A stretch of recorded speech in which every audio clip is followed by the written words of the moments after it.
Creating a vibrant culture of small and medium-scale enterprises is a catalyst for economic growth in developing countries in Africa. Economic experts say it is the only way to develop a vibrant private sector which will lead to job creation and pull people out of poverty. On this episode of Rivers of Possibilities, we'll take a look at what it takes to do business in River State with a focus on the growth of micro businesses. I'm Onyi Sunday. Thanks for joining us.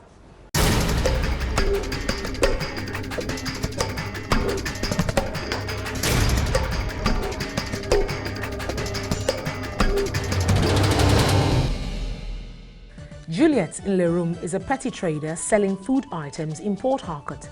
She has been in the business for close on 5 years. During the first 4 years of operation, her micro business suffered due to lack of cash flow. Business is good anyway. When you put it money, you see money. When I start up in only bread. Now, I now locate Rima. They now gave me money during the last year. Now I put the money in this place. The business was growing. Today, she runs her business from the comfort of her home with remarkable improvement in the past year. When I'm not doing any business, my life is affected due to I don't have anybody to give me. But the little business I'm doing, I'm using it to even help myself, take care of myself, buy more business, buy more goods to put in my shop. Business stands. Even if, like now, we are not owing Rima, but I'm still managing with the little service that I save out. With the rebuilding of the old Mile 2 market in Port Harcourt in 2006, traders like Faith Lambert were displaced and could not afford the rent of the newly built shops. She now sells her goods from the makeshift tent outside her home. The business is improving. Collected last year, I collected 100,000 naira. I've already paid it. While it may not be a supermarket of sorts, she believes her business has provided for her family's needs over the years. The loan helped me small. It catapulted my business.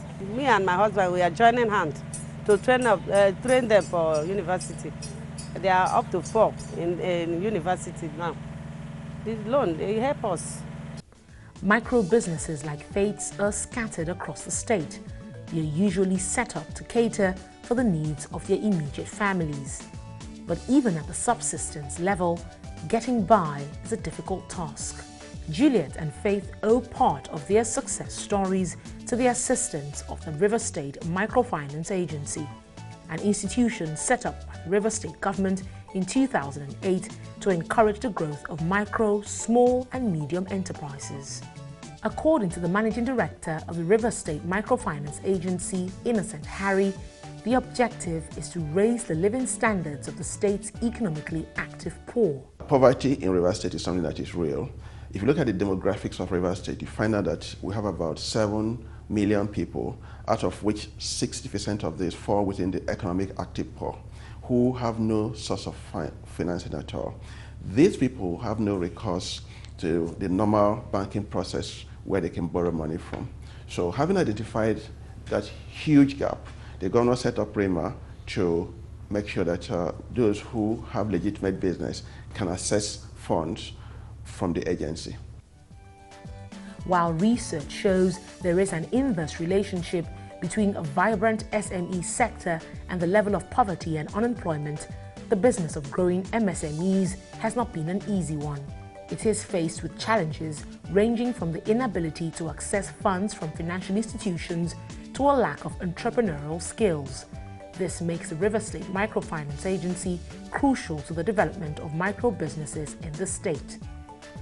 By getting rid of the bottlenecks associated with accessing loans at commercial banks, small businesses in the state are finding it easier to access the 2 billion naira gross loan portfolio provided by the River State government. The criteria that I believe has worked and will continue to work, it's the cooperative charter, where you have a group of people who have a common business come together under a cooperative arrangement. Because these funds are collateral free, it's imperative that you have a structure that ensures repayment so that the fund can be administered to other beneficiaries in the future. So it shouldn't be seen as a giveaway by the government. It should be seen as a fund that is going to be used and returned so that it can go around. So those are some of the modalities. It must be a registered cooperative, for instance. You must have a business that you're using the funds for. It's not for people who have no business being in business. So it's going to be for business people who legitimately lack funds. You can actually set up your own cooperative because there's nothing that says you must join an existing cooperative. The important thing is the doctrine of joint and several liability should apply so that whoever is borrowing as a group should be in a position to pay back when the time comes. So what we're doing here really is adaptation of the Grameen model that started in Bangladesh. We've picked the Grameen model and drawn a line of best fit through our processes to make sure we have stability for the Nigerian and indeed the River State sub-economy. And it's working because by the Grameen model, collection rate is about 95%. We have recorded 85%, so clearly we're moving in the right direction. Since inception in 2008, the agency has empowered over 8,000 micro-business owners. Loan officers are spread across the 23 local government councils in River State to identify struggling micro-businesses and introduce them to the agency's loan scheme. We don't give individual loans, we give group loans, but each person in each group gets 100,000 naira. But basically we do group loan. So as a group of 14, because our group loan is 14 beneficiaries for each group. So as a group they get 1.4 million. So they divide that between themselves and it comes to 100,000 naira each. It's 1 year duration, and then the first month is our moratorium. In that first month they don't get to pay. It's like a grace period. So basically 11 months, but altogether, put together 12 months. In each cooperative we have their executive members.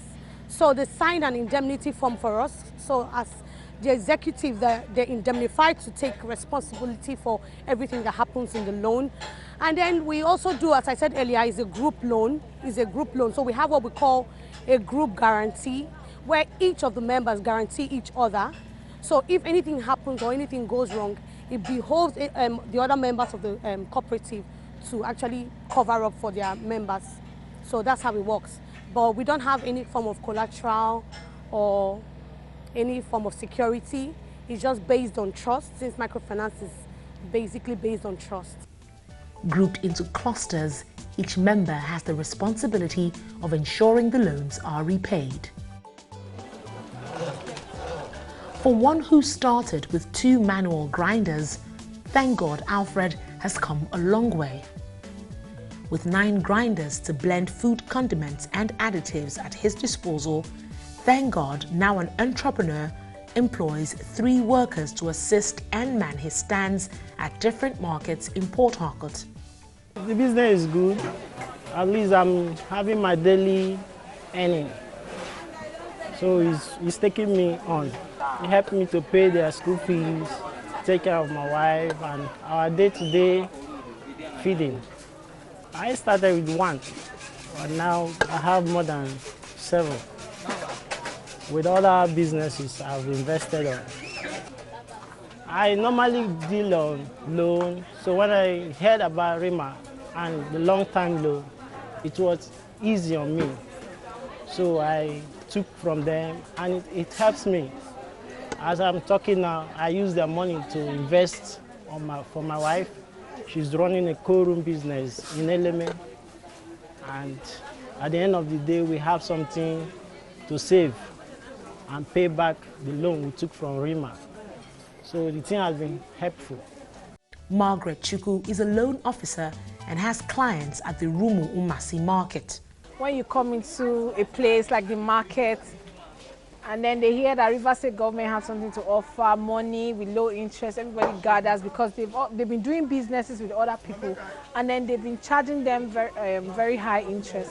So when they come, they're very happy, they want to participate, they call people. In fact, I have groups that started selling, gari. They had basins of gari, but eventually after the loan, they started selling bags. So that's a remarkable growth. To reach more clients and ease transaction, the state's microfinance agency plans to establish state-owned microfinance banks across the local government areas. The end goal? Increasing the share of microcredit as a percentage of the total credit to the economy from 9% in 2005 to 20% in 2020, and increase the share of microcredit as percentage of GDP from 0.2% in 2005 to 5% in 2020, as stipulated by the Central Bank of Nigeria. Today we're talking about the CBN MSME fund of 220 billion. That never ever happened in any previous government. So the government has taken one right step, in terms of making sure that funding is available for those who are willing to access those kind of funds, which is why the CBN has come up with that amount of money. Each state is going to get about 2 billion as a kickoff for that project. Now, that is one positive step in the right direction, because before this time, people had ideas, but didn't have any source of funding. And so it's imperative that both the seekers of funds and the providers of funds are put into a media, which is what the CBN has done to the 220 billion MSME funds. So that is one done. The CBN, through the Microfinance collaboration, has set up a network. First of all, you're going to have SPVs and PFIs. Now, these SPVs are basically government-owned agencies like River State Microfinance Agency, of which these funds are going to be channeled through. And then also PFIs, which are the financial institutions like MFVs. So for each state that qualifies, that have met all the conditions stipulated by CBN, those funds will be assessed through these agencies. So it's going to definitely trickle down to the needers of funds. The interesting about it is it's going to be lent at single interest digit rate of interest, which is about 9%. And if you look at the cost of funds, even from the commercial banks, you find out that nobody is lending at single digit. So clearly, the cost of fund is going to be bearable for the borrowers. Prior to this time, banks were expected to set aside a portion of their profit for SMEs. But even though on paper, a lot of banks did it, nobody was able to access these funds. So what the CBN has done is clearly a quantum leap in making sure that the funds get to the end users. River State's Microfinance Agency in the past 4 years has empowered and sustained the livelihoods of over 8,000 micro-entrepreneurs in River State. After the break, we'll find out more on what's being done to encourage micro businesses in River State, and we'll also get to meet more beneficiaries. Just stay with us.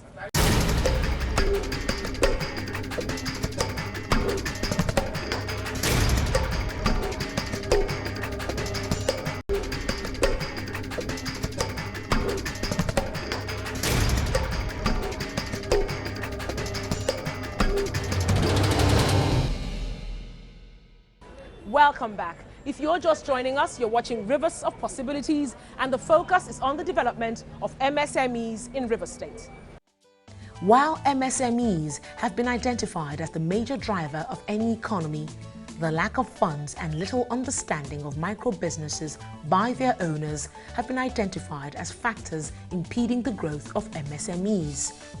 Commercial banks, on the other hand, cite the lack of proper business plans and the fear of little or no return on investment as major reasons for not lending to MSMEs. The banks operate in a system or in an environment where long-term lending is not in practice. You know, even rates for very, very short-term or ultra-short-term or medium-term, facilities is quite high. So if you borrow at 21%, I wonder what kind of business. If your rate of return is 25%, you're already giving out just 90% of your returns just to repay bank loan. So it's systemic. However, the problems that are faced by SMEs is just not financing alone. So let's not focus on just the money, but let's also focus on the motivation, the plan, the skill set, and the environment. If you give an SME any kind of money and they run into hurdles, before they left the office, they had spent half of it trying to buy diesel, how are you going to be confident that that SME will thrive? So there are structural problems, there are systemic hurdles that SMEs face that make the banks not to be open. But they also have an issue to, a problem there in the sense that should they be more forthcoming, should they be more given to the SMEs? I don't think so. They're in business to make money. But let me tell you where the commercial banks are getting it wrong. Commercial banks need to understand the asset conversion cycle of agriculture. What we do is we finance a value chain. Let's say a cassava producer. You don't need to finance that farmer for 1 year. You can have a facility where people who are harvesting and ready to process gari can be financed for, say, 1 month period. So once you're able to understand the asset conversion cycle, then you can tailor-make a financing structure that meets what the requirement is. Whereas those who are going long-term can now go to the Bank of Agriculture, which has long-term credit for that purpose. But the commercial banks, the microfinance banks, should be able to finance value chain of the agri sector. And that's why I think they're getting it wrong. There are those who argue that a lack of understanding by the commercial banks of the nature of small businesses is the major issue to be addressed. The banks would not be as proactive as you wish unless there's an imperative, unless they see that they can make money, unless they see that there's nowhere else or somewhere else, nothing else to do to make money except to work with these companies and grow this side of our economy. Unfortunately, the banks have loads and loads of other avenues to make money. Therefore, this lending for the long haul becomes a lost leader for the banks. It's not a motivation, but unless you have CBN, central bank funded initiatives like this micro or small and medium enterprise fund, where you give soft money, long-term money, low interest money through the banks, then that can bring them out. Then you create the criteria that your desk officers for this facilities should have this kind of training, should come to central bank, get certified, understand the underlying premise of the business they're going into. Then you'll be able to motivate the banks enough. So it has to be carrot and stick. You provide the carrot, which is the long-term money, soft money, but you also have the stick to say, your guys need to understand the business. You have to understand the business model, the underlying platform on which agricultural business, manufacturing, processing is built. When that happens, then you have desk officers who are much more informed. Otherwise, bank's business in Nigeria is very, very narrow and not diverse enough. Taking steps towards resolving the issue, the state's Ministry of Commerce and Industry plans to set up business clinics to educate business owners on the need to incorporate their businesses and learn what it takes to run a business successfully. Part of the things we have in our budget for this year, which we haven't implemented yet, is to set up business clinics for our people, and we'll run it weekly. We found that part of the challenges that small businesses face is that they don't even know what they ought to do. A lot of them do not know why they should register their business. That is to say, register a business name or incorporate a company. They don't know how it is done. They can't even approach microfinance banks for loans because they don't know what an annual return is, and they have never filed one. And these are things that make for a bankable business proposition. You must have your annual returns up to date. You must have your statement of accounts up to date. You must be able to keep proper records of your transactions. And you have to have a legal personality, and they don't know all those things. So it's part of what we're trying to do in the SME department. While states across Nigeria prepare to partake of the 220 billion naira MSME fund set up by Nigeria's central bank, Rivers State's Commissioner for Finance, Chamberlain Peterside, believes the efforts of the federal government will amount to nothing if fundamental issues are not tackled. You can want to create all the jobs in the world. You can want to elevate people from poverty and, do everything you want. If wishes were horses, beggars would ride. However, the reality is, if the environment is not proper, if it's not conducive, if the ease of doing business index, which was just published, which rates Rivers State much higher than it was before, if that is not put in place, then the effort in growing SMEs can amount not to much. More importantly, the infrastructure. SMEs are known to suffer a lot of investment lapses, investment deficit, because they have to get their own power, get their own security, aside from investing in the shops or offices and the rest of it.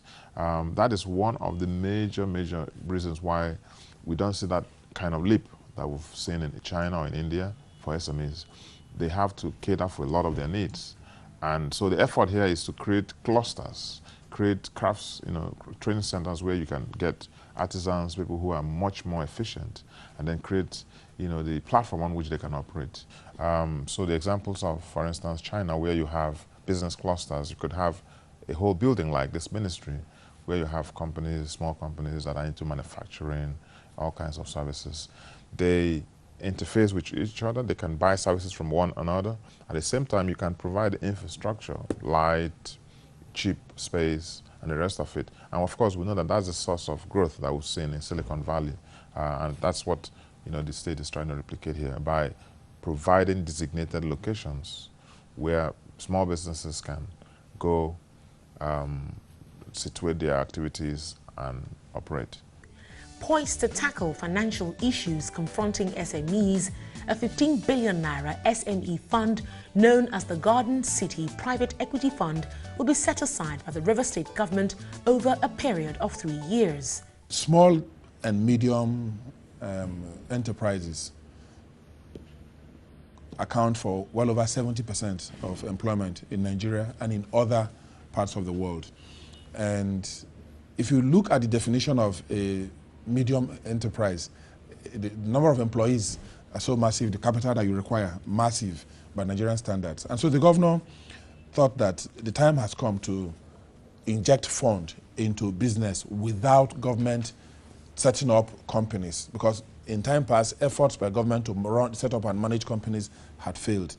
And so he came up with a very lofty idea to set up what we have now termed the Equity Fund. It was professionally designed, and it is intended to be run by the private sector managing government equity and setting up universally acceptable criteria that if you wish to do business in Nigeria, in Port Harcourt, and you have capacity to employ a certain number of persons, and that your business proposal is seemingly viable, then you can access that fund. It's a regular day today at Awa Osaro Obe's shop.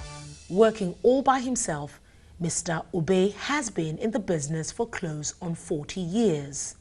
It wasn't easy, but gradually started growing from week to week, month to month, year to year. But sometime last year, I think August last year, they came and they told me this is what they are in business. So I told them I'm interested. So I was given among the first batch last year. See, so as they gave me the money sometime last year, how to buy a generator for my business. It helped me to make my work faster. I worked faster very well. And it generates, it makes me make more money than shaking my leg all along. Set up in 2013, the International Center for Microfinance and Social Enterprise Nigeria Limited is a company in partnership with the River State government to empower struggling micro businesses with a plan to reach out to poor entrepreneurs. Currently, we have started operation of the SME support to clients within the state. Generally, we have 500, let me say over 500. Our interest is below every other interest you can think about. We don't even call it interest. It is recognized as service charge, because in our activity, we give support to the needy entrepreneur, and then we also take the entrepreneur on by guiding the entrepreneur on how best he or she can manage her business or his business. Under this program, the business owners do not get the loans directly. The agency's client relation officers identify struggling businesses, build a relationship with the owners, and identify areas where they require immediate assistance. We do not only link with the entrepreneur, we also link with their providers and their suppliers. So there's that chain between the supplier and the entrepreneur. And it improves even their relationship. It brings more value even to the entrepreneur in the eye of the supplier, and the supplier develop more comfort in operating with the entrepreneur. The supplier now sees the client as one who is highly recognized by an organization like us, and of course we pay the client what he has supplied the entrepreneur. So this is how we support our clients to help them improve in their business. We also guide them in bookkeeping, direct them on how they can do that best, the best way to manage business fund. With no collateral required and a low interest rate, which the clients pay as service charge, River State's ICMSC has over 500 clients, 98% of whom service their loans as required.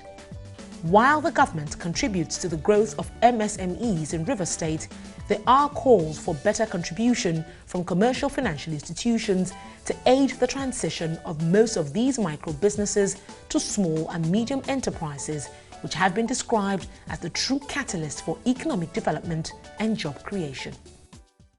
Join us next time on another episode of Rivers of Possibilities, where we bring you developmental strides of the government aimed at attracting investment and creating opportunities for job creation.